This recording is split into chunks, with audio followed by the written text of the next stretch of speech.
kader-kader PDIP termasuk Puan Maharani yang notabene ketua DPP PDIP sekaligus ketua DPR semakin intens mengkritik kinerja Presiden Joko Widodo.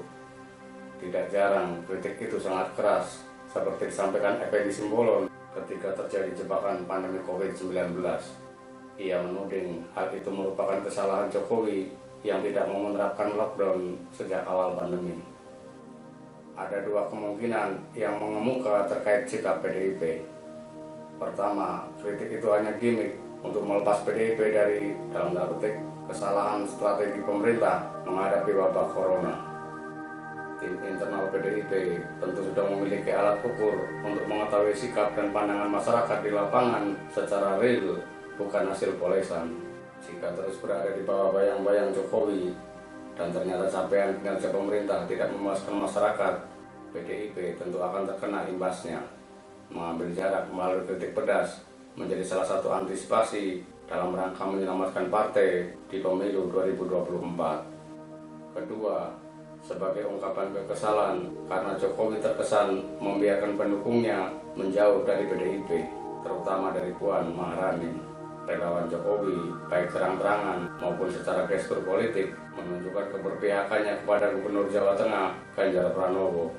Hal itu diperkuat dengan hasil survei SMRC yang menyebut responden yang puas dengan kinerja Jokowi cenderung mendukung Ganjar. Padahal sebagian elit PDIP, termasuk Ketua Umum Megawati Soekarno Putri, terang-terangan menginginkan kader-kadernya membantu menaikkan elektabilitas Puan. Sikap Jokowi yang disampaikan pada acara Seknas Jokowi dianggap mengambang. Jokowi hanya meminta relawannya tidak gerasa-gerusu dalam memberikan dukungan kepada sosok tertentu untuk diajukan sebagai calon presiden di Pilpres 2024. Jokowi meminta relawannya bersabar menunggu arahannya. Mengapa Jokowi tidak langsung mengarahkan relawannya untuk mendukung Puan? Tentu ada 1000 alasan di baliknya.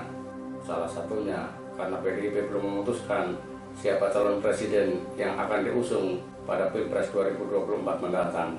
Tetapi apapun alasannya, tetap dianggap sebagai sikap belum mau mendukung Puan. Apakah hal itu karena Jokowi lebih seret mendukung Ganjar dan himbauannya pada acara Seknas hanya basa-basi politik? Ataukah tengah berhitung momentum terkait dengan penambahan masa jabatan presiden menjadi 3 periode? Fakta bahwa Jokowi masih dalam tanda petik memelihara relawannya dapat dilihat dari pemberian gift atau hadiah berupa kedudukan di sejumlah BUMN. Tidak terhitung lagi berapa relawan yang kini menikmati kue kekuasaan di lingkar istana. Meski hampir semua partai, termasuk PDIP, tegas menolak wacana amandemen Undang-Undang Dasar 1945 yang salah satu poinnya mengubah masa jabatan presiden dari 2 menjadi 3 periode atau bahkan lebih, namun beberapa elemen masyarakat, termasuk Saiful Mujani, terang-terangan mendukung penambahan masa jabatan presiden. Jika wacana itu terus digulirkan dan menjadi bola liar menjelang Pilpres 2024, bukan mustahil bisa terjadi, mengingat saat ini Jokowi bisa mengandalkan partai lain termasuk Gerindra. Terlebih jika wacana menjodohkan Jokowi dengan Ketua Umum Partai Gerindra yang juga Menteri Pertahanan Prabowo Subianto di Pilpres 2024 terus bergulir dan menjadi besar.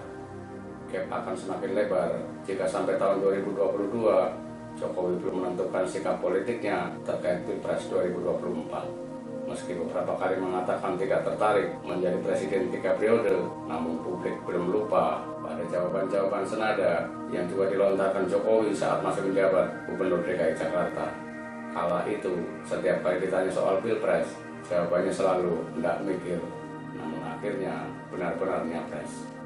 Terlepas kepentingan Puan dan Pilpres 2024, kita mengapresiasi kritik terhadap pemerintah yang dilontarkan kader-kader PDIP sebagai wujud check and balance. Pemerintahan yang terlalu kuat dan tidak dikontrol memiliki kecenderungan membahayakan demokrasi. Kritik yang dilakukan partai pengusung sekaligus pendukung pemerintah lebih mengena karena terbebas dari narasi seperti Taliban, kadrun, dan gagal move on yang lazim didengungkan untuk membuli pihak-pihak yang sedang berseberangan dengan kebijakan pemerintah. Kita berharap PDIP dapat menjadi jangkar antara penguasa dan oposisi, antara kepentingan segelintir orang di lingkar istana dengan kepentingan rakyat, terlebih di tengah pandemi.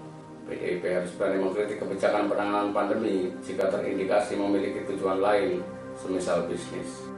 PDIP juga harus berani meluruskan jika ada upaya pembelokan lembaga-lembaga pemerintah untuk kepentingan 1-2 kelompok.